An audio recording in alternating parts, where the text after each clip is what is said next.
Ġimgħa qabel ma n-nies jivvutaw u jażlu l-partit li se jmexxi lil pajjiżhom fil-5 snin li ġejjin, Bernard Grech għażel li jagħmel diskors mimli negattività u attakki personali minflok ippreżenta l-viżjoni tiegħu għall-futur ta' pajjiżna.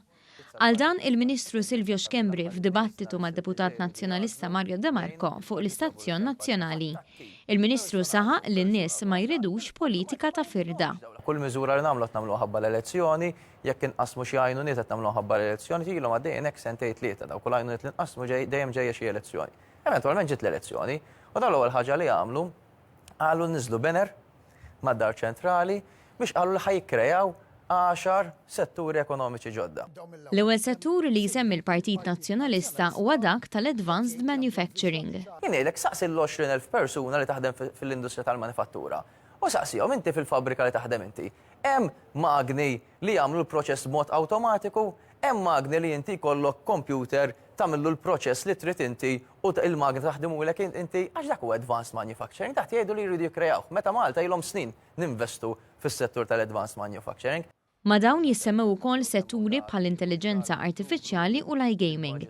Il-Ministru malajr rimarka li dawn is-setturi ilhom jeżistu u elenka l-issa sieħa ta' kumpaniji li investew f'Malta biex jaħadmu u jkabbru dawn l-istess setturi.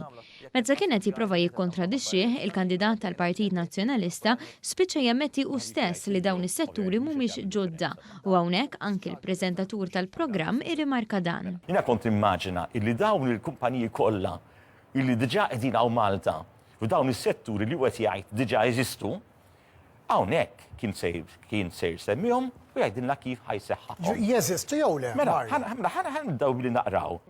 Meta l-preżentatur istaqsa li żewġ missiedna dwar il-ħidma minħabba l-kriżi fl-Ukrajna, id-Deputat Nazzjonalista qal li l-partit tiegħu se jagħmel dak kollu li jista' biex jgħin. B'differenza, il-Ministru kandidat Laburista qal li l-Partit Laburista għandu l-kredibilità biex iwiegħed li se jkun tajnuna u Dlong fakkar kif kien aġixxa l-Partit Nazzjonalista fil-Gvern fil-kriżi finanzjarja tal-2009.